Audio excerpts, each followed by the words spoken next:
Assalamualaikum bro, kali ini saya membahas alur cerita Donghua Tales of Demons and Gods. Sebelum ke alur ceritanya jangan lupa ya bro di like, subscribe, komen biar tambah semangat lagi buat kontennya dan cepat berkembang channel ini. Selamat menyaksikan.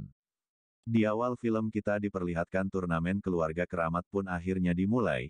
Isu tentang Neili yang menantang keluarga keramat juga telah menyebar. 神圣世家和天恒世家有一战，我倒是好奇。世家怎么会和神圣世家对上？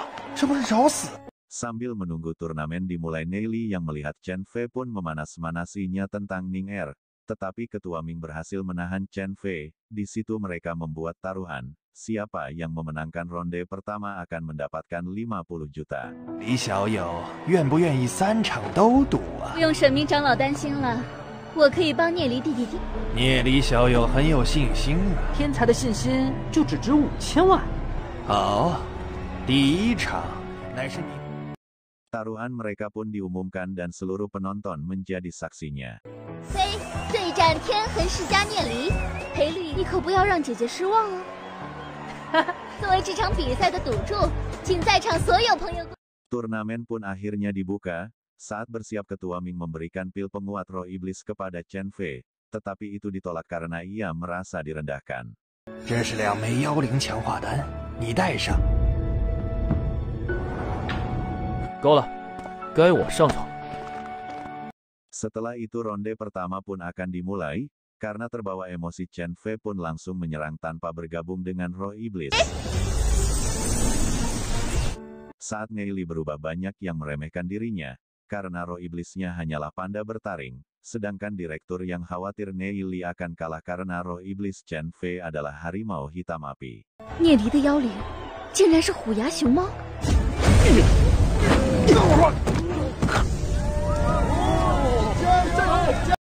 Namun sayangnya Chen Fei dapat dikalahkan dengan mudah. Para penonton juga banyak yang berselisih karena turnamen tersebut. 哎，沈大少爷，你脸疼不疼？卑鄙了，你居然偷袭！是他自己太蠢。 Ketua Ming pun memilih untuk menyerah, akan tetapi Chen Fei tetap menyerang sehingga Neili hampir membunuhnya. Bila Ketua Ming tidak berteriak, 够了，我们已经认输了。 果然是娇生惯养，简直是废物！给你机会。 Dengan ini ronde pertama pun dimenangkan oleh Neili. Patriark Nihi pun meminta pada Ketua Ming untuk memberikan Neili istirahat. Tetapi Ketua Ming menolak dan meminta Neili untuk bertarung di ronde kedua. 哼，这可是聂离自己定下的赌约。第2场比赛将在1刻钟后开始。堂堂神圣世家竟想玩车轮。 Neili pun tidak keberatan di ronde kedua ini. Mereka membuat taruhan 100 juta. Para penonton pun tak mau kalah, mereka juga mengadakan 沈 taruhan. 宁比那个废物强多了，这把一定要赢。 沈宁对战聂离。 Pertarungan pun berlanjut sedangkan di bangku penonton Ziyun pun merasa khawatir dengan keadaan Neili. 幸会幸会。 Setelah itu Chen Ming pun berubah ke dalam bentuk beruang api dan banyak sekali yang mendukungnya. Sementara itu direktur yang menyadari bahwa kekuatan panda bertaring milik Neili bukan roh iblis yang biasa. Walaupun terkena serangan berkali-kali, Neili selalu berhasil selamat dan lagi-lagi mengalahkan keluarga keramat. 我就不信你每次都能躲得开。重力气场，火陨天落。 沈宁应该是快要突破到黄金级。难道沈宁的绝招没打中聂离，反而把自己砸晕？ Tentu saja hal itu membuat semua orang bingung dan terkejut. Dengan ini ronde kedua pun kembali dimenangkan oleh Neili. 多钱？家主的手段，我怕是。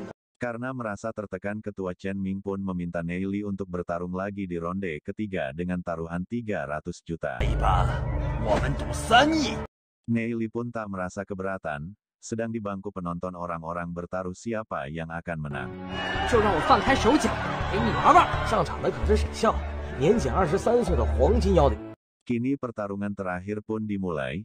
Chen Xiu juga meminum pil pemberian Ketua Ming agar tak kalah dari Neili, dan berubah ke bentuk roh iblisnya.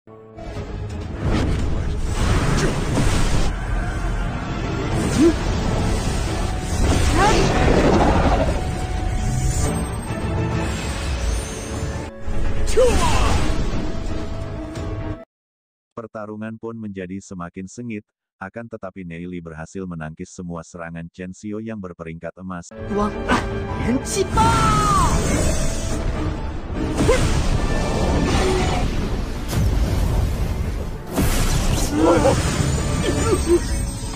Ternyata kultivasi Neili telah sampai pada rank emas. Tentu saja hal itu membuat semua orang terkejut. Para penonton yang mendukung Chen Xiao kini berbalik mendukung Neili, karena merasa tersudutkan. Chen Xiao pun mengerahkan semua kekuatannya. Sayangnya Neili dapat mengalahkan dengan mudah, dan memenangkan ronde terakhir.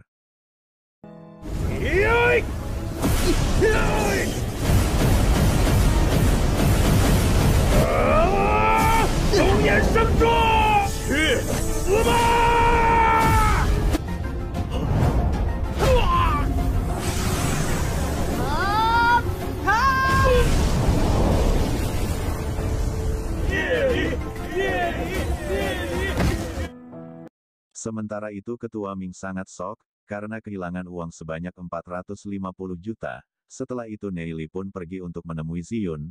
Neilu juga memberi bola roh iblis bertipe angin salju kepada Ziyun, dan membuat Ziyun terkejut karena roh itu berperingkat emas hitam. Setelah berbincang-bincang Ziyun pun memutuskan untuk pergi, karena salting ia pun sampai salah jalan. 我先走了，真不愧是我呼延兰若看上的男人。走错了。Kabar tentang kemenangan Neili pun sampai pada Raja Kota, dan membuat ia terkagum. 日三，就连拜神圣世家3位青年高。 Di lain sisi kabar keluarga keramat yang kalah juga sudah menyebar, karena hal itu Patriark sangat marah atas kelakuan Ketua Chen Ming. Harusnya Ketua Ming mendapat hukuman eksekusi, akan tetapi Patriark memberinya satu kesempatan yaitu dengan membunuh Neili. 和我们敌对的人继续成长壮大的机会。但凭家主吩咐。明，别让我失望。 Sementara itu Neili dan adiknya kini diantar ke kediaman yang baru di mansion Raja Kota. Setelah melihat-lihat mansion, Neili pun mengajak Xiao Yu untuk berlatih. 小雨这么聪明，说不定明年就可以去圣兰。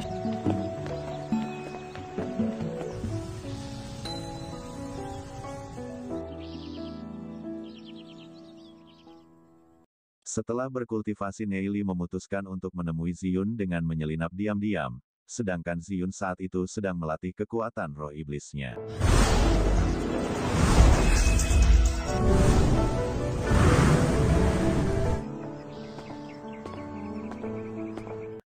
Neili yang tak tahu langsung membuka pintu tanpa mengetuk, hal itu membuat Ziyun marah, dan dengan santainya Neili melepas bajunya agar mereka impas. Namun di saat sedang seperti itu Ye Zong ayah Ziyun datang, karena bingung Neili pun menggunakan kekuatan berkamuflase iblisnya untuk sembunyi. Akan tetapi Ye Zong menyadari keberadaan Neili, melihat keadaan Neili saat ini membuatnya marah besar karena berani menyelinap ke tempat Ziyun.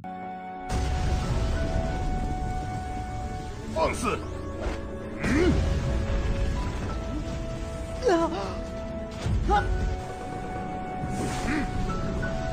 在我女儿院内，还敢教训我？ Di situ Neili membuat perjanjian dengan Ye Zong, di mana dalam waktu 1 tahun dia pasti bisa mengalahkannya. 打败你！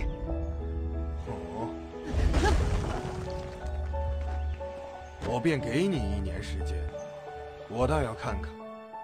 Karena hal itu ia pun menerima syarat yang diberikan Neili, dan pergi tempat tersebut. Dalam perjalanan itu Presiden Guyan yang membicarakan tentang kemampuan Neili dengan Ye Zong. 都是为了光辉之城。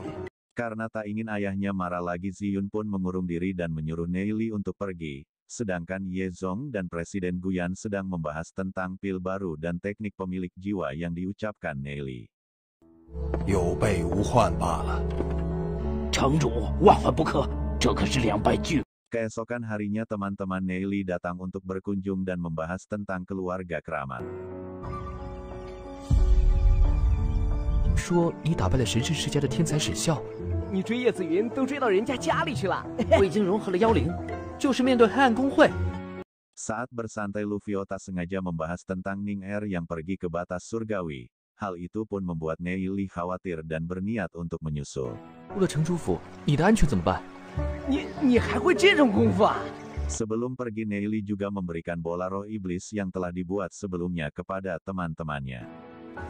这些是我弄来的妖灵。不是要去学院吗？走了走了。 Di sisi lain wakil kepala sekolah merasa khawatir dengan Ning Er yang belum kembali. Kemudian Nei Li, Luffy dan Luzo pun datang ke tempat tersebut, dan meminta wakil kepala sekolah untuk mengantarnya ke tempat Ning Er. 恐怕你是不放心小宁儿吧？跟我来吧。我会把他带回来的。 Setelah memasuki batas surgawi Nei Li pun mulai melihat banyak ilusi, karena alam jiwanya yang tumbuh dengan pesat, Nei Li pun mulai berkultivasi untuk mengendalikannya. 海扩张得太快，身体要吃不消了。 Di alam jiwa Nei Li bertemu dengan salah satu seorang leluhur yang membangun kota Glory. Karena ucapannya dipotong oleh Nei Li, ia pun merasa kesal dan menyuruh untuk diam mendengarkannya. 你接着听就是了。五大始祖之一，叶岩，就勉强收你为徒吧。Setelah tahu bahwa roh itu adalah leluhur Yeyen, Nei Li pun meminta maaf atas kelakuannya. Namun Nei Li tetap menolak permintaannya untuk mengangkatnya sebagai guru, karena ia bisa melakukannya sendiri bila ingin mencapai rank legenda.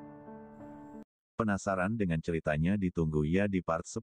Kalau kalian suka dengan Donghua ini jangan lupa ya di like, subscribe and komen biar tambah lebih semangat buat kontennya dan cepat berkembang channel ini. Waalaikumsalam warahmatullahi wabarakatuh.